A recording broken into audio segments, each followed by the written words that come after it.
The Salon de Paris of 1827, the official state-sponsored exhibition of art held by the Académie des Beaux-Arts, presented, it must have seemed, a great opportunity for the French painter Eugène Delacroix.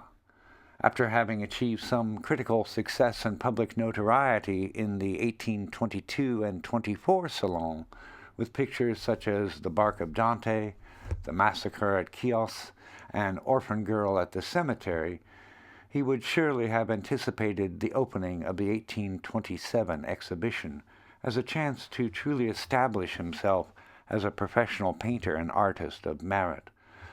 The Bark of Dante, Dante and Virgil in Hell, depicting a scene from Canto 8 of Dante's poem The Inferno, shown in 1822, purchased by the state after exhibition and placed in the Musée du Luxembourg, was greeted with a mixed reaction.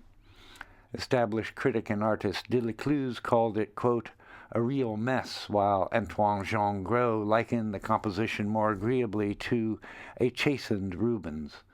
The painting was reviewed positively in some periodicals, including an article by Thiers that appeared in Le Constitution.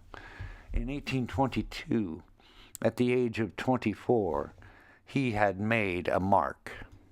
Delacroix's next great efforts, produced for the Salon of 1824, included a monumental history painting over 12 feet tall, presenting numerous life-size figures. The submission featured an event from contemporary history, the Greek War for Independence, specifically a recent event, the attack of Ottoman Turks on the Greek island of Chios, resulting in the death of 20,000 Greeks and the enslavement of the rest of the population.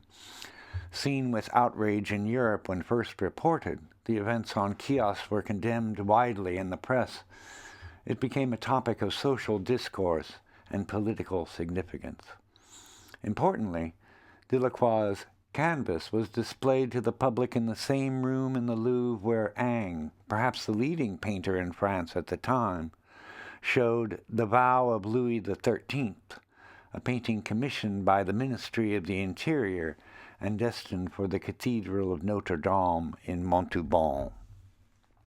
The juxtaposition of the two works was spectacular and noted by salon goers and critics, bringing into full relief contrasting and combative schools of art in France at the time, stated simply between the traditions of classicism and new paintings by the so-called Romantics. The writer Dumas noted, quote, there was always a group in front of the painting involved in heated discussion, end quote. Some could not readily discern the subject matter, and Gros deemed it, quote, the massacre of painting, end quote. Ingres, who would become Delacroix's great rival and the painter of The Vow of Louis XIII, famously diagnosed the work as, quote, the fever and epilepsy of contemporary art, end quote. Others, including the academic Giraudet and the progressive critic Thiers, commended the artist to such a degree that Massacre at Chios was purchased by the state, but not without controversy. The proceeds from the sale provided Delacroix opportunity to visit England in 1825, while there to become more familiar with English art and to be introduced to the works of Shakespeare, Scott, and Lord Byron. In the Salon of 1827, Delacroix would show to the public his latest paintings. At least 12 major works by the artist were shown in 1827, in hopes of, as he put it, gaining a little recognition with the public, fellow artists, and with art critics. Among the paintings admitted by the jury were Faust and Mephistopheles, inspired by his visit to England and his reading of Byron, together with The Agony in the Garden, The Execution of the Doge Marino Falerino, a history painting also inspired by Byron, and a still life featuring lobster and fishing trophies.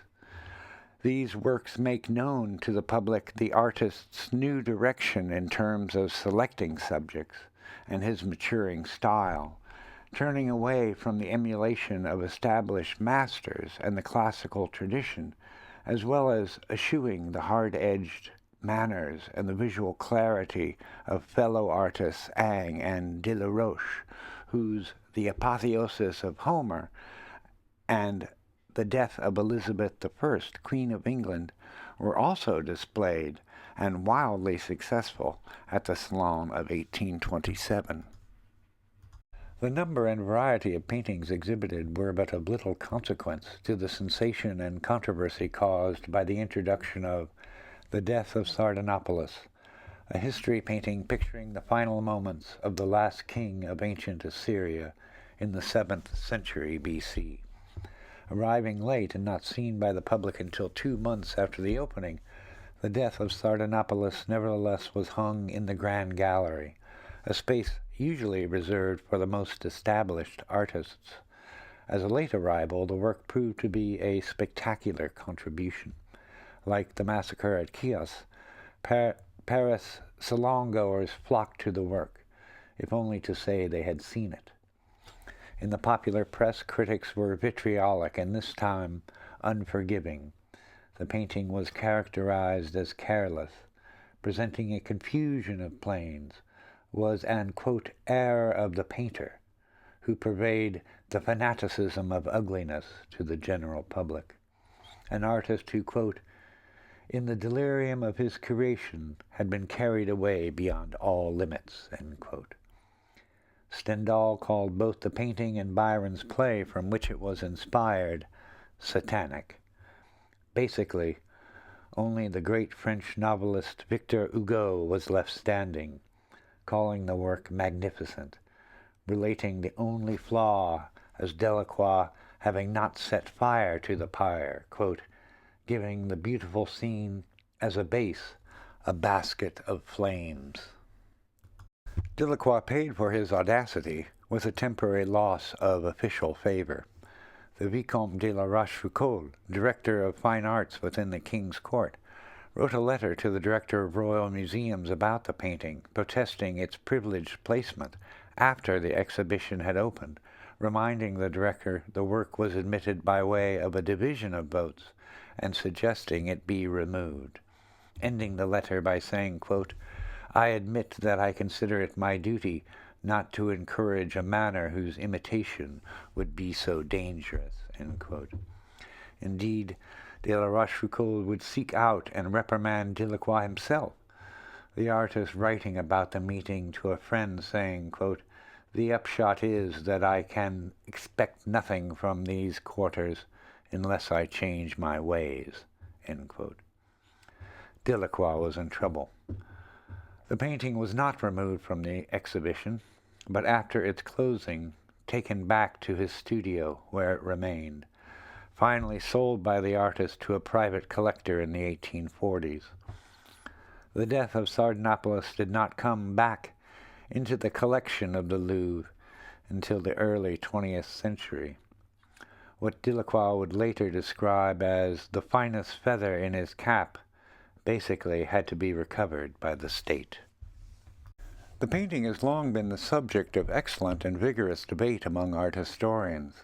Considering the subject, Sardanapalus is discussed as an alternative to the presentation of an exemplum virtutis, an example of virtue, a mode of history painting championed by the French Academy in which a work illustrated a moral virtue, often, as was evermore the case, depicting the death of a political figure or historical hero and presenting the scene as a didactic treatise by which to instruct the viewer.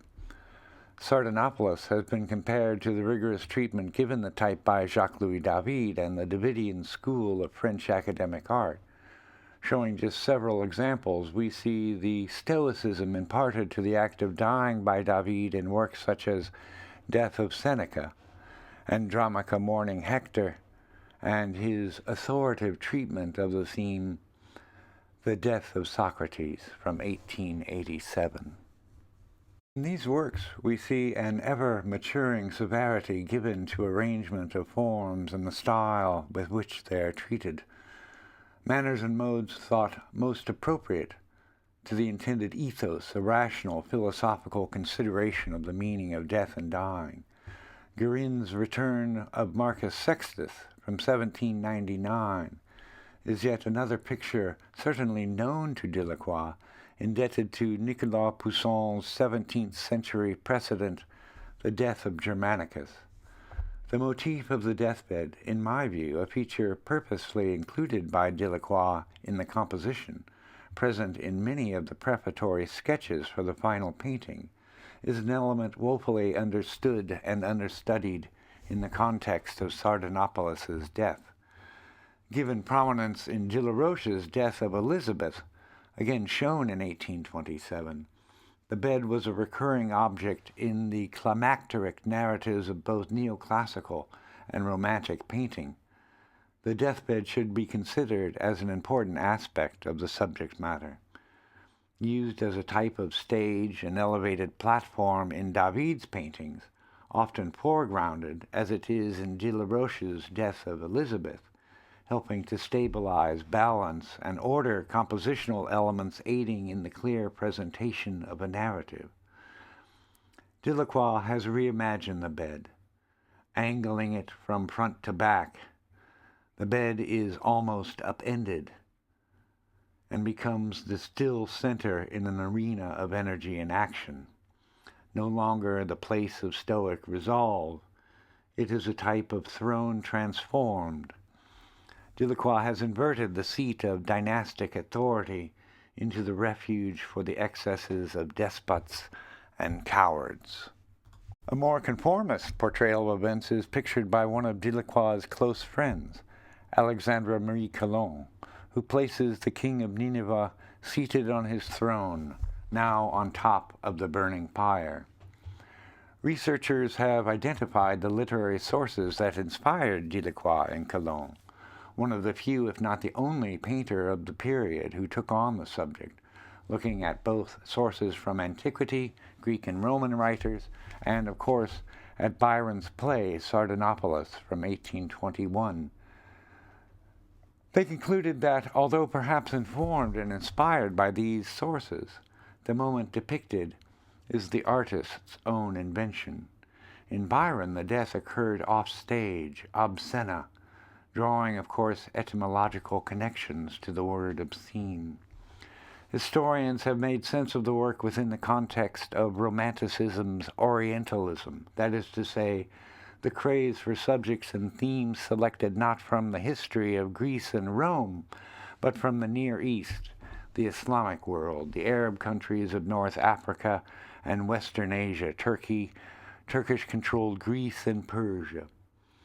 We see Delacroix's Women of Algiers from 1834 and a work entitled Odalisque from 1825, a painting that presents a definitive alternative to Ingres' academically entrenched example. Scholars have delved into the political meaning the painting may have conveyed, whether knowingly or unknowingly, looking closely at the changing character of the political institutions of France at the beginning of the century and the restoration of the monarchy in the figures of Louis XVIII and Charles X, claiming that the suicidal death of the king, the disorder and mayhem of Delacroix's Sardanapalus, is an implied allegory of the French royal household, its excesses, the questionable character of the Valois and Bourbon kings themselves that proved so incendiary after the Revolution and Empire, and was the reason for its negative critical reception and for Delacroix's reprimand. The narrative, such as it is, revolves around a defining event in the fate of a monarchy and its subjects. Sardanapalus presents an event that is the end of monarchy, indeed depicts a type of sublime deluge that hints at the end of civilization itself. As mentioned, Sardanapalus' death is the artist's own invention. A descriptive livret or preface written by the painter and intended to be displayed with the painting relates, quote, "The rebels besiege him in his own palace. Reclining on a superb bed at the summit of an immense pyre, Sardanapalus gives the order to his eunuchs and the palace officers to slaughter his women, his pages, even his horses and his favorite dogs, so that nothing that had served his pleasure might survive him. Indeed, salon-goers and critics writing about the painting for the popular press compared the work unfavorably with ideas about the legitimacy of monarchy and the sacredness of the institution expressed by Eugène de Veria in The Birth of Henry IV, exhibited in 1827. Although the title indicates the death of the main character, the scene in fact depicts the demise of his attendants, 2 acts of suicide, 1 assassination, another murder about to occur, various stages of human expiration, and the stabbing of a horse. Sanguine and uncompromising, Delacroix pictures a wealth of depravity, terrifying and ongoing, an episode of violence perhaps heretofore unseen in the Louvre, a composition seemingly ready to empty its contents onto the floor of the museum, into the real space of the viewer. Art historians have looked closely at the composition of Sardanapalus. Delacroix rejected the frieze-like presentation of figures in a clearly defined and shallow space. Rather, he created distinct vignettes, episodes of dramatic action, dividing the image into fragments, illuminated seemingly by distinct pools of light, as was the case with the massacre at Chios, which caused some confusion in reading the narrative and identifying a specific moment or principal subject as the focus for attention. Scholars studying the work have rightly pointed out Delacroix's reliance upon dramatic compositional devices and narrative themes developed by Théodore Géricault for his painting The Raft of the Medusa, exhibited at the Salon of 1819. Not only did Delacroix emulate compositional devices used by Géricault, but he studied closely the depiction of pain, suffering, anguish, and madness in the postures and expressions given the corporal body in this monumental painting. Géricault's Raft of the Medusa may be a key to help understand Delacroix's Sardanapalus. Presenting a moment from contemporary history, the picture shows some of the crew and passengers of the ship Méduse, dead and dying on a makeshift raft constructed after the ship ran aground off the coast of Senegal.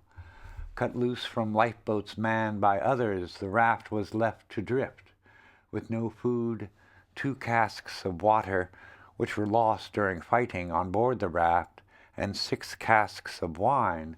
Of the 146 souls who boarded, only 15 survived, enduring mutiny, murder, starvation, thirst, and, as was reported, resorted to eating the flesh of the dead to stay alive.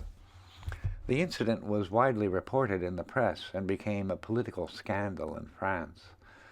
Géricault's picture, presenting the narrative using life-size figures, was the result of meticulous study. Interviewing survivors, reading all the published accounts, constructing a scale model of the raft, visiting hospitals and morgues in an effort to accurately portray the human corpses, traveling to the coast to study stormy seas, he became immersed in the project, hoping to establish himself in the minds of the public and art critics in his first major exhibition.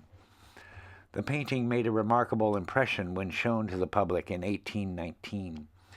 Delacroix certainly studied the work and was greatly influenced by the subject and its treatment, as were contemporary reviewers who saw the survivors perched on, quote, the frontiers of human experience.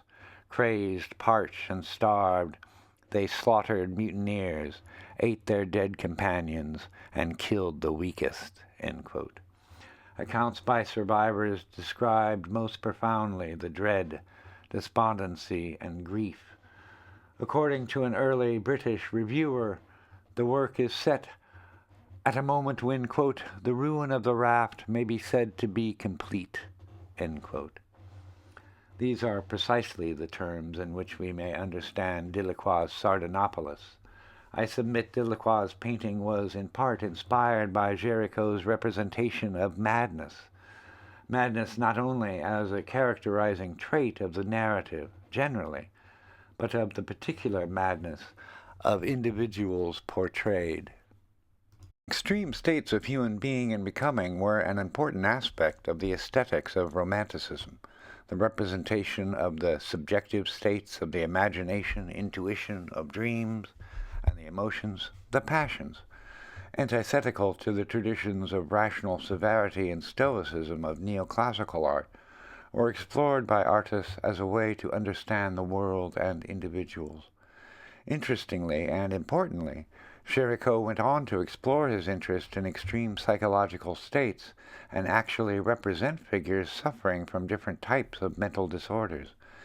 Commissioned by Dr. Etienne Jean Georget to paint a series of portraits of monomaniacs as a tool for his students to study the facial traits of patients, between 1821 and 1824, Géricault created 10 paintings, of which 5 have survived. The understanding of extreme mental states underwent a profound transformation in the 19th century. In short, certain extreme mental conditions were no longer believed to be the result of an affliction of the psyche, the soul, nor were they the result of God's punishment, of possession. Physicians began to move away from the model of humors associated with Galen and Meyer, and began to think of these states as neurological disorders, soon diagnosing them as psychological diseases and as such could be categorized by clinicians and treated. We see several of Géricault's so-called portraits of the insane produced for Georget and kept in the clinic for nosological reference. Géricault's interest in profound human emotion, his own personal battle with depression and illness, and the relation of these issues to his artistic production is an extremely complex topic. To make sense of the matter, we would need to investigate the history of ideas about madness, their redefinition in the 18th and 19th centuries, the interest in these states as informative of the human condition, their causes and remedies, and the relation of art and the creative agent within these models, to name only several topics of inquiry. Delacroix pursued his own interests in the representation of extreme states of the human mind and psyche. Throughout his career, he returned to subjects and themes which examine climacteric drama and the extreme emotions of characters. Choosing as his material episodes from history, myth, and mythology, the stories and characters from literary fiction, and the circumstances and conditions of the lives of his contemporaries, The Bark of Dante, Massacre at Chios, and Sardanapalus are but several paintings in which profound states of emotion, pain, suffering, despair, anguish, and anger are represented to convey the narrative and, importantly, to move the viewer, to elicit an emotional reaction. The painting The Madwoman, said to be a study for Massacre at Chios and dated to 1822, depicts a bust-length figure dramatically turned away from the viewer, looking outward and upward with a wide-eyed countenance. The heavy use of chiaroscuro and the overall darkness of the picture, the treatment of the background, the hair and dress of the figure, give emphasis to the head and face. Unlike Géricault's more clinical assignations describing the condition of the insane through phrenological and physiognomic traits, Delacroix's image purveys a mood in which the extremes of mental anxiety are expressed by a remote, removed personality, her thoughts indiscernible by the viewer, who is given little context by which to judge. The figure presents a generalized type, rather than a specific example of mental distress. This manner of characterization and sentiment is also rendered in several of Delacroix's depictions of the odalisque, or the concubine. Looking again at the example dated to the period of Sardanapalus, odalisque from 1825, we see a full-length nude figure lying on a lush red blanket placed over a divan or couch. Looking outward, but with a vacant gaze, her eyes half closed, she seems listless, insensible to her surroundings. Perhaps this is the result of having made use of the opium pipe, shown in front of the bed at the edge of the picture plane. As a woman of the harem and Orientalist subject, Delacroix's figure is unlike that represented by his rivals treating the same subject. Pradier's life-size statue is a beautiful form in keeping with the academic traditions in the representation of an ideal body. The sharp contours, smooth, polished rendering of form, the licked surface, ostensibly showing the figure of a kept woman, is conflated with the manners used to depict the figure of Venus, intended in part to titillate the viewer, and may be seen when looking at a painting by François-Édouard Picot, executed in the same period as Delacroix's Odalisque. Picot's presentation certainly reminded viewers of paintings by Titian or Giorgione from the Renaissance. The composition and the figure shown present a stark and meaningful contrast to Delacroix's astonishing portrayal of the dissolute character and desolate conditions of what we regard today as abject slavery. It should be noted that the artist has not attempted to present a character with a specific mental condition. The Odalisque is not mad in the sense of conforming to a category specific to modern psychology, but is shown in an extreme state existing within a progressive hierarchy of conditions associated with what was called mental alienation. She seems somewhat catatonic in her melancholy, and unlike Picot's figure, is not shown as amorous or eroticized, but rather coarse, uninviting, a reticent woman better left to herself.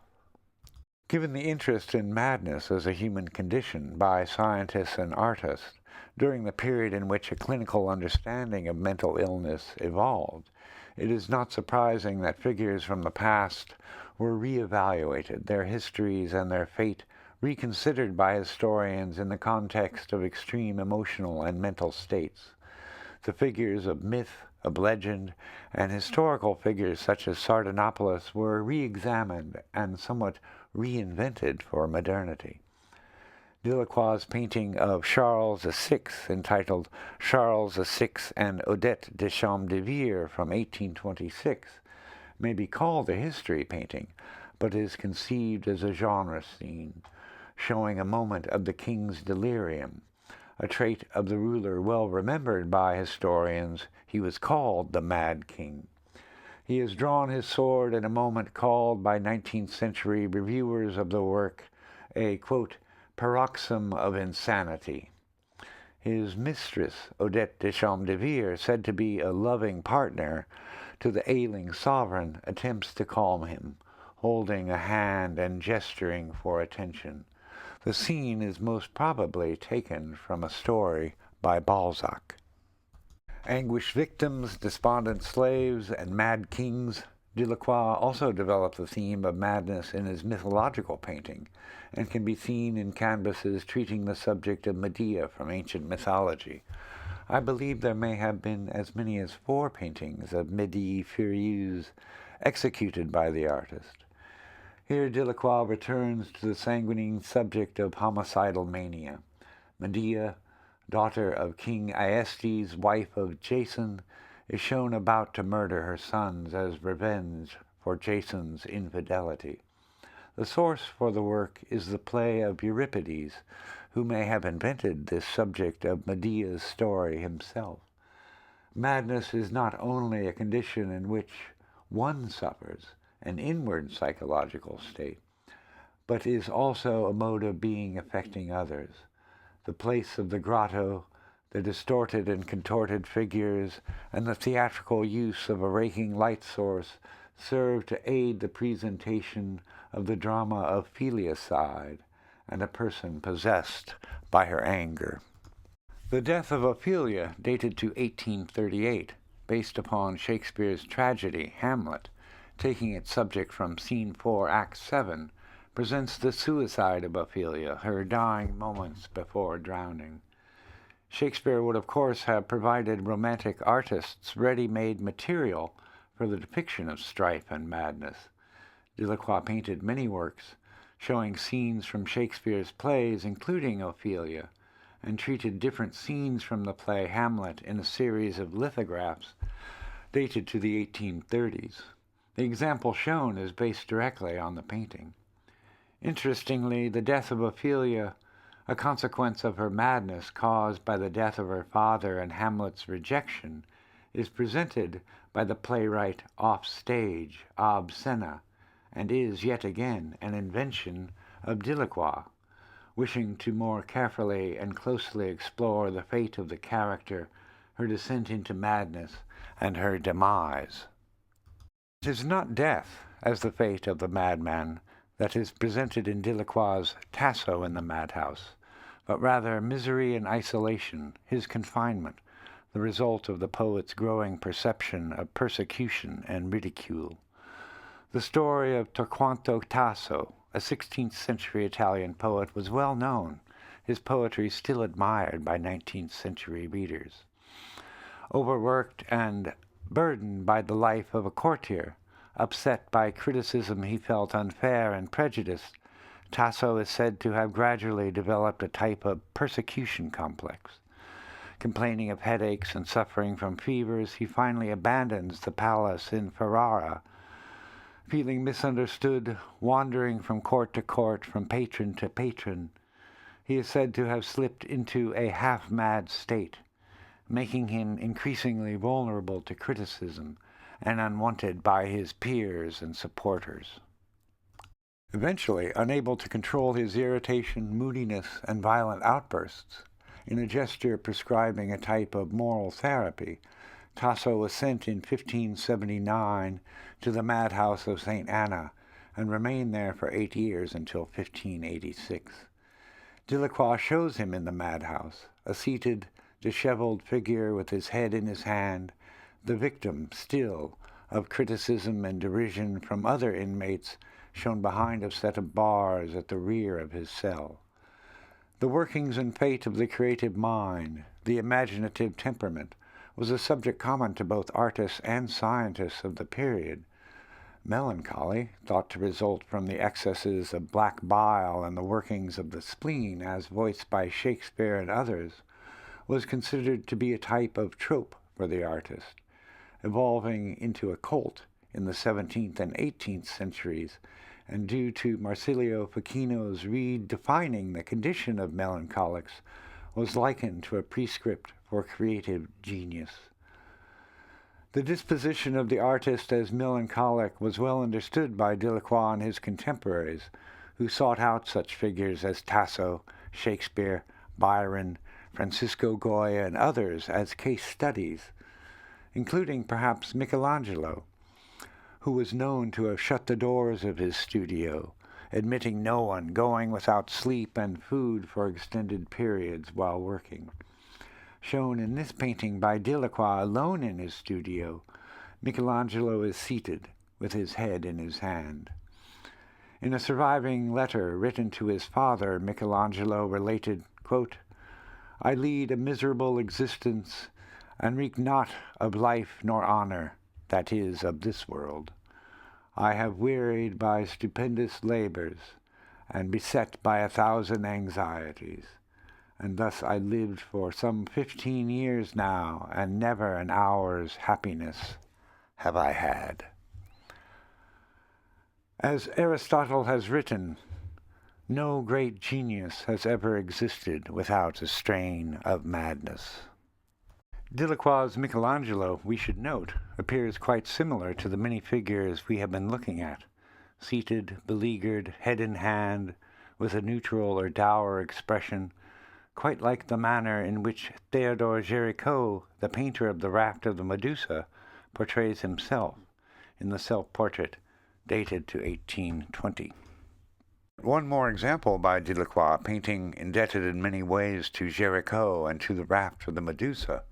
We see the shipwreck of the Spanish libertine Don Juan, a painting inspired by Byron's epic unfinished poem of 1824. The character was first developed in the 17th century and then revisited many times in poems, plays, music, and song. In Byron's version, which importantly is a satirical treatment of the story, Don Juan is not the rake or philanderer most commonly presented, but is rather the one quickly seduced and often the victim of his desires and dramatic circumstances. Delacroix presents a scene from early in the narrative, Canto 2, where Don Juan, escaping the husband of a lover, is shipwrecked in a storm on the way to Cadiz. His group and several sailors escape to a lifeboat. Cast adrift, they soon run out of food and eat Don Juan's dog. A type of illusory farce, highly critical of social customs and manners.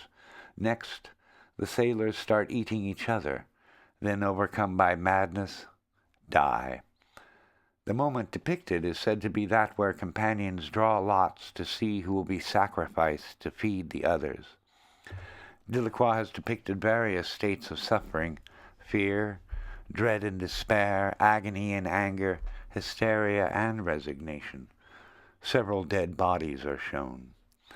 This madness takes place on a crowded boat, seemingly ready to overturn on open water and choppy seas. Like Sardanapalus on his bed, Tasso in his madhouse, and Michelangelo in his studio, Don Juan sits, motionless, with his head in his hand, consumed by it all. He would be the only survivor. Several paintings featuring Don Juan inspired by Byron's poem were shown in the Salon of 1827, including Hendrik Scheffer's exquisite work, Don Juan Asleep on Adi's Lap.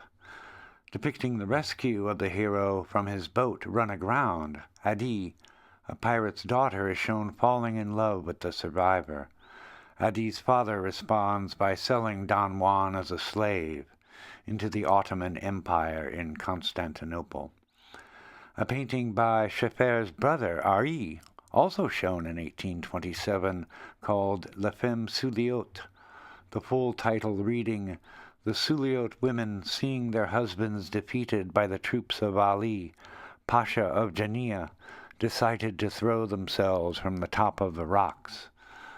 Another painting of despair, featuring suffering and death. Yet another scene of chaos that includes the subject of suicide, where we come to witness, again, the end of things. These works present a stark alternative to the narratives of harmony, apotheosis, the good death of the ruler, and the crowning of genius that were also shown to the public in the Salon of 1827. Indeed, many of the works shown in the exhibition present a window into realms of a disordered, lawless violence, the result in most cases of impassioned, obsessive, and hysterical sentiments. The event of the exhibition itself, the space of the museum, may have been experienced by awestruck viewers of the painting by Scheffer and of Delacroix's Sardanapalus as a sublime deluge of carnage and ruin. The feeling of being overwhelmed and consumed, and thus lost to history, was pervaded succinctly and effectively by Joseph Désiré Cortillot. His scene of deluge from 1827, in my view, can be understood as a work characterizing the sublime landscape of the Louvre itself. The experience of the sublime, the experience of an image of greatness that is beyond calculation and control, thus provoking fear, dread, and horror, was an ancient concept in philosophy and aesthetics that was reimagined in the 18th and 19th centuries by philosophers such as Kant and Edmund Burke. Their new ideas made possible an appreciation for the imaginings of the romantic sublime, where in Burke's view, pleasure may be taken from the image of sublime suffering, pain, and death, although it may not be, in fact, comforting, informative, or at all beautiful.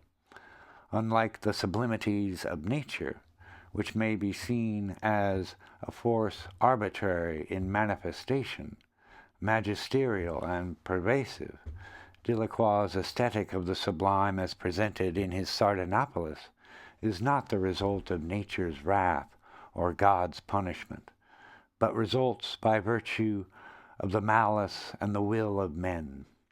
Sardanapalus, the mad last king of Assyria, presents nothing less than the description of a psychological sublime. Sardanapalus is overwhelmed by circumstances.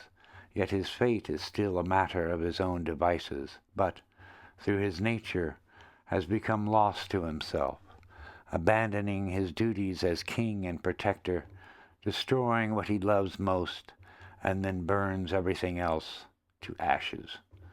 It is the end of things. Salon goers must have been thrust into a realm of discordant imagery expressive of contrary ideas and ideals, the uncertain ground over which the combative schools of classicism and romanticism engaged in conflict about art and aesthetics. Delacroix is said to have remarked the space of the Salon to be, quote, the battlefield of the arts, where his aesthetic vision, his direction and goals as an artist were in conflict with entrenched conformist and often politically supported academicians.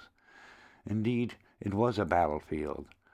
How can one's senses be maintained when turning from a work such as Picot's 1827 painting, Study and Genius reveal ancient Egypt, to Greece, where the sublime course of Western civilization is presented as ordered and reasoned, the result of genius and measured study, an allegory for the supremacy of the academic institutions of the arts and letters in France, turning from this painting, then to Delacroix's blood-stained and murderous sublime masterpiece, The Death of Sardanapalus. The experience must have struck them as a type of frenzied and terminal bacchanal.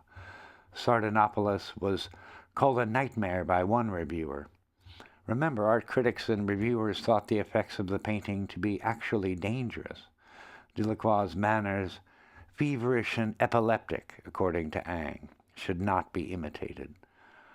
Augustin Jalles, who had praised Delacroix's submissions in 1822 and 24, wrote, quote, Delacroix has given himself to his Sardanapalus with passion, with feeling, and unfortunately, in the delirium of his creation, he has been carried away beyond all limits. Delacroix was Sardanapalus. He was Sardanapalian, an actual phrase, a word long in use, present in dictionaries of the period, and as an adjective, Sardanapalian, Sardanapaliste, was used to define princely excesses and royal depravity, the appetites of the flesh and feminine sensibilities. Both the artist and the work were seen by some to be irrational, transgressive, and insubordinate. As a condemnation of royal authority, it was seen as incendiary. The work and the sentiments provoked by the artist were a malady, an affliction that could, it was thought, bring the end of things.